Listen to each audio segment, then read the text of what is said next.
ഇനി അതിൽ നമ്മൾ ഡിസ്കസ് ചെയ്യാനുള്ളത് ചെറിയ രണ്ട് കാര്യങ്ങൾ. ഒന്ന്, ബീവറേജ് പ്രിപ്പറേഷനാണ്. Beverage items rum, brandy, whisky, wine, beer.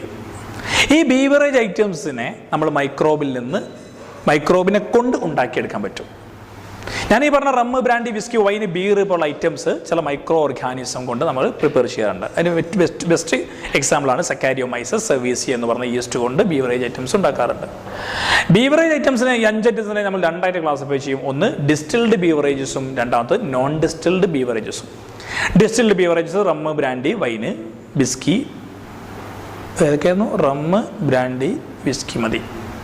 വൈനും ബിയറും non distilled beverages. So beverages are classified into two based on type of preparation. ഏതൊക്കെയാണ്? ഡിസ്റ്റിൽഡ് ബീവറേജും നോൺ ഡിസ്റ്റിൽഡും. Distilled beverages 3 rum, brandy, whisky. Non distilled beverages വൈനും ബിയറും. നേരത്തെ ഞാൻ സ്പീഡിൽ ഒരു ആവേശം കൊണ്ട് പറഞ്ഞു പോയതാണ്. അപ്പോൾ ഇത് കറക്റ്റായിട്ട് നിങ്ങൾ 2 ടൈപ്പ് പഠിക്കുക. റെഡിയാണല്ലോ? ഇനി ഈ ഒരു സെക്ഷനിൽ ചോദിക്കാനും വളരെ ഇമ്പോർട്ടൻ്റ് ആയി ഞാൻ അവസാനത്തേക്ക് മാറ്റി വെച്ചൊരു സെക്ഷനാണ് സീവേജ് ട്രീറ്റ്മെൻറ്റിന് വേണ്ടി ഉപയോഗിക്കുന്നത് മൈക്രോ ഓർഗാനിസത്തെയാണ്. ഞങ്ങൾക്കറിയാം സീവേജ് എന്ന് പറഞ്ഞ വേസ്റ്റ് ആണ്. It's including human excreta. ഈ എസ്ക്രീറ്റയായ ഈ സീവേജിനെ നമ്മൾ ട്രീറ്റ് ചെയ്യാൻ മൈക്രോബ്സിനെ യൂസ് ചെയ്യാറുണ്ട്. ഇപ്പോൾ റിവേഴ്സ് അതുപോലെ തന്നെ ഫോറസ്റ്റ് ഇതൊക്കെ പൊല്യൂട്ടഡ് ആവാൻ കാരണം ചില സീവേജിൻ്റെ ഇംപ്രോപ്പർ ഡിസ്പോസലാണ്. നമ്മൾ എവിടെയെങ്കിലും കൊണ്ട് ഡിസ്പോസ് ചെയ്യും. ഇപ്പോൾ എക്സാമ്പിൾ നമ്മൾ വീട്ടിൽ കുറേ പശുവുണ്ട്, അതുപോലെ വേസ്റ്റുകളുണ്ട്. ഈ വേസ്റ്റും ചാണകവും അതിൻ്റെ വേസ്റ്റും നമ്മുടെ വീട്ടിലുണ്ടാക്കുന്ന അടുക്കള വേസ്റ്റും എല്ലാം കൂടെ നമ്മൾ എടുത്തിട്ട് വീടിൻ്റെ അടുത്ത് കൂടെ പോകുന്ന നല്ല അടിപൊളി ശാന്തമായ ആ പുഴയിലേക്ക് നമ്മൾ കളയും. അതോടുകൂടി ആ റിവർ പൊല്യൂട്ടഡായി. അങ്ങനെ പൊല്യൂട്ടഡ് ആക്കാതിരിക്കാൻ വേണ്ടിയും അവിടെ എന്തുണ്ട്? ഗംഗ യമുന ആക്ഷൻ പ്ലാൻ എന്ന് പറഞ്ഞ പ്ലാൻ ഉണ്ട്. അത് പ്രകാരം നമ്മൾ ചെയ്യുന്നത് വളരെ മോശമായ കാര്യമാണ്. അതുപോലെ തന്നെ ഫോറസ്റ്റിനെ സംരക്ഷിക്കാനുള്ളൊരു ആക്ഷൻ ഉണ്ട്. അതാണ് ഫോറസ്റ്റ് മിനിസ്ട്രി ഓഫ് ആക്ട്. അത് പ്രകാരം നമ്മൾ ഫോറസ്റ്റും മലിനമാക്കാൻ പാടില്ല. അപ്പോൾ ഇത് മലിനമാക്കാതിരിക്കണമെങ്കിൽ ഇത് എന്ത് ചെയ്യണം? നമ്മൾ ഈ സീവേജ് ട്രീറ്റ് ചെയ്യണം. സീവേജ് ട്രീറ്റ് ചെയ്യാൻ നമുക്ക് മൈക്രോബ്സിനെ യൂസ് ചെയ്യാറുണ്ട്. അപ്പോൾ സീവേജ് ട്രീറ്റ്മെൻറ്റ് നിങ്ങൾ വളരെ കൃത്യമായിട്ട് പഠിച്ചിരിക്കണം. ഞാൻ പഠിപ്പിച്ചാൽ റിവൈൻഡ് ചെയ്ത് നോക്കുക. എന്ന് വെച്ചാൽ ഇപ്പോൾ എക്സാമ്പിൾ സീവേജ് ട്രീറ്റ് ചെയ്യാൻ 2 സ്റ്റേജാണുള്ളത്. ഇവിടേക്ക് ശ്രദ്ധിക്കണേ, സമയമല്ല. സീവേജ് ട്രീറ്റ് ചെയ്യാൻ 2 സ്റ്റേജാണ്. ഒന്ന് പ്രൈമറി സ്റ്റേജ്, അല്ലെങ്കിൽ അതിനെ പറയും ഫിസിക്കൽ. പ്രൈമറി അല്ലെങ്കിൽ ഫിസിക്കൽ. സെക്കൻഡ് സ്റ്റേജിനെ നമ്മൾ വിളിക്കുന്ന പേരാണ് സെക്കൻഡറി. ഏതാണ്? സെക്കൻഡറി അല്ലെങ്കിൽ ബയോളജിക്കൽ. ഫിസിക്കൽ സ്റ്റേജും ബയോളജിക്കൽ സ്റ്റേജും, അല്ലെങ്കിൽ പ്രൈമറി സ്റ്റേജും secondary. 2 treatment, primary treatment, secondary treatment. ഈ പ്രൈമറി ട്രീറ്റ്മെന്റിൽ നടക്കുന്നത് എന്താണെന്ന് ചോദിച്ചു കഴിഞ്ഞാൽ 2 ഫിസിക്കൽ പ്രോസസ്സുകളാണ്. അതിലൊരു പ്രോസസ്സാണ് ഫിൽട്രേഷൻ. രണ്ടാമത്തെ പ്രോസസ്സാണ് സെഡിമെന്റേഷൻ. ഈ 2 വാക്കും ഓർത്ത് വെക്കണം. കുറേ പറയുന്നില്ല. ഫിൽട്രേഷനും സെഡിമെന്റേഷൻ. ഇവിടെ പൊങ്ങിക്കിടക്കുന്ന floating debris are removed by filtration. താഴെ അടിഞ്ഞുകൂടിയ ഗ്രിഡ്സ് ഫ്ലോട്ടിംഗ് ഡെബ്രിസ് റിമൂവ് ചെയ്യും by filtration. Grids removed by sedimentation. So grids are removed by sedimentation, floating debris are removed by filtration. പിന്നെ അതിന് ശേഷം ബാക്കി പൊങ്ങി കിടക്കുന്ന സൂപ്പർ നാച്ചുറൽ വാട്ടർ. ഈ സൂപ്പർ നാച്ചുറൽ വാട്ടർ ഇത് കൂടെ ഇങ്ങനെ പോയിട്ട് സെക്കൻഡ് ടാങ്കിലേക്ക് വന്ന് നിറയും. ഈ സൂപ്പർ നാച്ചുറൽ വാട്ടറിൽ ഓർഗാനിക് മാറ്റർ അടങ്ങിയിട്ടുണ്ടാകും. അതുകൊണ്ട് ഈ വെള്ളത്തെ നമ്മൾ ഇഫ്ലുവൻറ്റ് എന്ന് വിളിക്കാം. ഓർഗാനിക് മാറ്റർ അടങ്ങിയ സൂപ്പർ നാച്ചുറൽ വാട്ടറിന്റെ പേരാണ് ഇഫ്ലുവൻറ്റ്. ഈ ടാങ്കിലേക്ക് വീഴും. ഈ ടാങ്ക് എയറേഷൻ ടാങ്ക് എന്നറിയപ്രകാരം ഇതിന്റെ ഉള്ളിൽ എയറിന്റെ പ്രസൻസ് ഉണ്ട്. അതുകൊണ്ട് എയറേഷൻ ടാങ്കിൽ കുറച്ച് ബാക്ടീരിയാസ് എയറിന്റെ പ്രസൻസ് ഉള്ളത് കൊണ്ട് മെഷ് ലൈക്ക് സ്ട്രക്ചറിൽ വളരും. അതിനെ ഫ്ലോക്സ് എന്നാണ് വിളിക്കുക. ഈ ബാക്ടീരിയാസിനെ നമ്മൾ എയറോബിക് ബാക്ടീരിയ എന്ന് വിളിക്കും. എയറിന്റെ പ്രസൻസിൽ ഗ്രോ ചെയ്യുന്ന ബാക്ടീരിയയാണ് എയറോബിക് ബാക്ടീരിയ. ഈ എയറോബിക് ബാക്ടീരിയാസ് ഇവിടെ വന്ന ഓർഗാനിക് മാറ്ററിലുള്ള അല്ലെങ്കിൽ എഫ്ലുവൻ്റുള്ള ഓർഗാനിക് മാറ്ററിനെ ഈ എയറോബിക് ബാക്ടീരിയാസ് പതുക്കെ പറയാം. ഈ എഫ്ലുവൻ്റിലുള്ള ഓർഗാനിക് മാറ്ററിനെ ഈ എയറോബിക് ബാക്ടീരിയാസ് ഓക്സിഡൈസ് ചെയ്യും. ഈ ഓക്സിഡൈസ് ചെയ്യാൻ ഇതിലെ എയറിനെ അല്ലെങ്കിൽ ഓക്സിജനെ കൺസ്യൂം ചെയ്യും. ഈ ബാക്ടീരിയാസ് കൺസ്യൂം ചെയ്തതിന് ശേഷമാണ് ഇതിനെ ഓക്സിഡൈസ് ചെയ്യാം. അപ്പൊ ഇതിനെ ഓക്സിഡൈസ് ചെയ്യാൻ എത്രത്തോളം ഓക്സിജൻ ആവശ്യമാണോ അതിനെ നമ്മൾ വിളിക്കുന്ന പേരാണ് BOD, ബയോകെമിക്കൽ ഓക്സിജൻ ഡിമാൻഡ് എന്ന് പറയും. ഇത് 1 ലിറ്റർ വെള്ളത്തിലാണ് കണക്കാക്കുക. അപ്പൊ ഈ ഫിൽട്രേഷൻ BOD മാക്സിമം കുറയുന്നത് വരെ നടത്തും. അപ്പോൾ എത്ര വരെ ഫിൽട്ടർ ചെയ്യണം ചോദിച്ചാൽ BOD മാക്സിമം കുറയുന്നത് വരെ ഫിൽട്ടർ ചെയ്യണം. അങ്ങനെ അതിനുശേഷം, അതായത് ഇവിടെ ഫിൽട്രേഷൻ നടന്നതിന് ശേഷം അല്ലെങ്കിൽ ഓക്സിഡൈസേഷൻ നടന്നതിന് ശേഷം ബാക്കിയുള്ള ഓർഗാനിക് മാറ്റർ അടങ്ങിയ വെള്ളം അടുത്ത ടാങ്കിലേക്ക് ഫ്ലോ ചെയ്യും.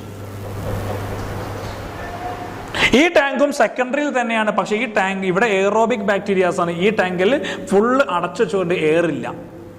എയറിന്റെ പ്രസൻസ് ഇല്ലാത്ത ഈ ബാക്ടീരിയാസ് അല്ലെങ്കിൽ ഈ ടാങ്ക് എയറിന്റെ പ്രസൻസ് ഇല്ലാത്ത ആ ടാങ്കിൽ വളരുന്ന ബാക്ടീരിയയാണ് എനറോബിക് ബാക്ടീരിയ. ഇവിടെ കുറേ എനറോബിക് ബാക്ടീരിയ, മെത്തനോജൻസ് പോലുള്ള ബാക്ടീരിയാസ് വളരുന്നുണ്ട്. അപ്പോൾ ഇവിടേക്കും ആര് വന്നു? എഫ്ലുവന്റ് അല്ലെങ്കിൽ ഓർഗാനിക് മാറ്റർ അടങ്ങിയ എഫ്ലുവന്റ് വന്നു. ഈ ഓർഗാനിക് മാറ്റർ അടങ്ങിയ എഫ്ലുവന്റിനെ എനറോബിക് ബാക്ടീരിയാസ് എന്ത് ചെയ്യും? ഓക്സിഡൈസ് ചെയ്യൂല, കാരണം ഓക്സിജൻ ഇല്ലല്ലോ. അതുകൊണ്ട് ഡൈജസ്റ്റ് ചെയ്യും. ഡൈജസ്റ്റ് ചെയ്യുമ്പോൾ മിക്സ്ചർ ഓഫ് ഗ്യാസ് ഫോം ചെയ്യും. കാരണം നമ്മൾ ഉപയോഗിച്ച് ചാണകമാണെങ്കിൽ അല്ലെങ്കിൽ ഏതാണ് ഓർഗാനിക് മാറ്റർ, ഏത് വേസ്റ്റ് ആണോ നമ്മൾ ചേർക്കുന്നത്, ഏത് വേസ്റ്റ് ആണ് നമ്മൾ ഉപയോഗിക്കുന്നത്, അതിനനുസരിച്ചാണോ ഈ മിക്സ്ചർ ഓഫ് ഗ്യാസ് ഫോം ചെയ്യാം. നമ്മൾ ചാണകമാണ് അല്ലെങ്കിൽ സെല്ലുലോസ് ആണ് ഉപയോഗിച്ചതെങ്കിൽ ഉണ്ടാകുന്ന ഗ്യാസ് ഒന്ന് മീഥെയ്ൻ ആയിരിക്കും. 2 H2S എന്ന് പറഞ്ഞ ഗ്യാസ്, അതുപോലെ തന്നെ CO2 എല്ലാവരും കൂടെ വരുന്ന ഗ്യാസ്, ഈ 3 മിക്സ്ചർ ഓഫ് ഗ്യാസ് ഫോം ചെയ്യും. ഈ ഗ്യാസ് വേണമെങ്കിൽ നമുക്ക് ബയോഗ്യാസ് ആയിട്ട് യൂസ് ചെയ്യാം. ബയോഗ്യാസ്, അപ്പം ബയോഗ്യാസ് ഉണ്ടാക്കിയതും ഇവിടെ തന്നെയാണ്. ഈ മിക്സ്ചർ ഓഫ് ഗ്യാസ് ആണ് നമ്മൾ ബയോഗ്യാസ് ആയിട്ട് യൂസ് ചെയ്യുന്നത്. ഇനി ഈ മിക്സ്ചർ ഓഫ് ഗ്യാസ് ഫോം ചെയ്ത് ഗ്യാസ് മേലോട്ട് പോയി ഈ വേസ്റ്റ് എല്ലാം കൂടെ താഴെ അടിഞ്ഞുകൂടി വെള്ളം പൊങ്ങി നിൽക്കുന്നുണ്ട്. ഇതിലാകെയുള്ള ബാക്ടീരിയാസ് എനറോബിക് ബാക്ടീരിയാസാണ്. ഇനി ഈ വെള്ളം നമ്മൾ പുഴയിലേക്ക് ഒഴുക്കി വിട്ടാൽ ഒരിക്കലും പൊല്യൂട്ടഡ് ആവില്ല. കാരണം എന്താണ്? എനറോബിക് ബാക്ടീരിയാസ് ഉള്ളത്. പുഴയിലേക്ക് എത്തുമ്പോഴേക്കും എയറിന്റെ പ്രസൻസ് വരുന്നു, അത് ഡീആക്റ്റീവ് ആവും. പിന്നെ ഇതിലുള്ള ചപ്പുചവറുകൾ, വേസ്റ്റ് നമ്മൾ തെങ്ങിന്റെ ചോട്ടിലോ അല്ലെങ്കിൽ ഏതെങ്കിലും കൃഷിയിടത്തിൽ കൊണ്ടുപോയി ഡിപ്പോസിറ്റ് ചെയ്ത വളമായിട്ട് ഉപയോഗിച്ചാൽ അതും പൊല്യൂട്ടഡ് അല്ല, നമുക്ക് ഹാംഫുൾ അല്ല. കാരണം എന്താ? എനറോബിക് ബാക്ടീരിയാസ് ഉള്ളത് നമ്മൾ എവിടെയെങ്കിലും കൊണ്ടിട്ട് കഴിഞ്ഞാൽ ഡീആക്റ്റീവ് ആവും എയറിന്റെ പ്രസൻസ് വരുമ്പോൾ. ഇതാണ് സീവേജ് ട്രീറ്റ്മെന്റ്. ആ സീവേജ് ട്രീറ്റ്മെന്റ് 2 സ്റ്റെപ്പ്, ഒന്ന് പ്രൈമറിയും സെക്കൻഡറിയും, ഫിസിക്കലും ബയോളജിക്കലും. ഫിസിക്കൽ 2 സ്റ്റേജ് ഉണ്ട്. ഒന്ന് ഏതാണ്? എയറോബിക് സ്ലഡ്ജ് ഓക്സിഡൈസേഷനും എനറോബിക് സ്ലഡ്ജ് ഡൈജഷനും. ഇനി ചോദിക്കാൻ, ഇതിൽ തന്നെ ചോദിക്കാൻ ചാൻസ് ഉള്ളത്, ഇവിടെ ആദ്യം അടിഞ്ഞുകൂടിയില്ലേ ഗ്രിഡ്സ്, ഇവിടെ അടിഞ്ഞുകൂടി. ഈ ആദ്യം അടിഞ്ഞുകൂടിയ ഈ ഗ്രിഡ്സിനെ നമ്മൾ വിളിക്കുന്ന പേരാണ് പ്രൈമറി സ്ലഡ്ജ്. Primary sludge. ഇവിടെ അടിഞ്ഞുകൂടിയ ഗ്രിഡിനെ നമ്മൾ വിളിക്കുന്ന പേരാണ് ആക്ടിവേറ്റഡ് സ്ലഡ്ജ്. Activated sludge. ഈ സെക്ഷൻ ശരിക്കും നോക്കി വെക്കുക. ഓക്കെ, വളരെ ഫാസ്റ്റ് ആയിട്ടാണ്, ലൈഫിൽ ആദ്യമായിട്ട് എത്രയും ഫാസ്റ്റ് ആയിട്ടാണ് ഈ കാര്യം പറഞ്ഞത്. അപ്പോൾ ഇതിലാവശ്യമുള്ള കാര്യങ്ങൾ മാത്രം ഓർത്ത് വെക്കുക. സീവേജ് ട്രീറ്റ്മെൻറ്റിന് വേണ്ടി മൈക്രോബ്സിനെ യൂസ് ചെയ്യാം. 2 സ്റ്റേജാണ്. ഈ സ്റ്റേജ് ചോദിക്കാറുണ്ട്. ഈ സ്റ്റേജ് ഏറ്റവും കൂടുതൽ ചോദിച്ച പ്രൈമറി സ്റ്റേജാണ്. നടക്കുന്ന 2 പ്രോസസ്സുകൾ ഏതൊക്കെയാണ്? സീക്വൻഷ്യൽ ഫിൽട്രേഷനും അതുപോലെ തന്നെ സെഡിമെൻറ്റേഷനും. ബയോളജിക്കലി നടന്ന 2 പ്രോസസ്സ് എയറോബിക് സ്ലഡ്ജ് ഓക്സിഡൈസേഷനും എനറോബിക് സ്ലഡ്ജ് ഡൈജഷനും. Mixture of gas, biogas. ഇനി ആ ബയോഗ്യാസിന്റെ സെക്ഷൻ ചോദിക്കുമ്പോൾ ചിലപ്പോൾ 2 ഫുൾ ഫോം ചോദിക്കാറുണ്ട് ബയോഗ്യാസിന്റെ. ഒന്ന് KVIC, അതുപോലെ തന്നെ IARI. ഇത് 2 ഫുൾ ഫോം ചോദിക്കാറുണ്ട്. അതുപോലെ തന്നെ സീവേജിന്റെ ട്രീറ്റ്മെന്റിന്റെ ഫുൾ ഫോം ചോദിക്കാറുണ്ട്. അപ്പോൾ ഇത് നോക്കുക. KVIC പറഞ്ഞാൽ khadi and village industrial commission. Khadi and village industrial commission, KVIC. IARI എന്ന് പറഞ്ഞാൽ Indian agricultural research institute. 2 full ഫോമുകൾ ചോദിക്കാറുണ്ട്. അപ്പോൾ ഇനി നിങ്ങൾ എന്ത് ചെയ്യുക? ഈ മൈക്രോബ്സ് ആൻഡ് ഹ്യൂമൻ വെൽഫെയർ എന്നുള്ള ചാപ്റ്റർ ഒന്ന് ജസ്റ്റ് ഒന്ന് റിവൈൻഡ് ചെയ്ത് നോക്കുക. ഞാൻ പറഞ്ഞ ടോപ്പിക്സ് പഠിച്ചോ നോക്കുക. ആസിഡ്സും എൻസൈംസും വളരെ ഇമ്പോർട്ടൻ്റ് ആണ്. അതുപോലെ സീവേജ് ട്രീറ്റ്മെൻറ്റും അങ്ങനത്തെ കാര്യങ്ങളും ബയോ കൺട്രോൾ ഏജൻസ് ഒന്ന് ജസ്റ്റ് നോക്കുക, പഠിച്ചൊന്ന് ഉറപ്പ് വരുത്തുക. നല്ല കുട്ടികളാവുക, വെറുതെ അങ്ങ് നോക്കി നിൽക്കല്ലേ.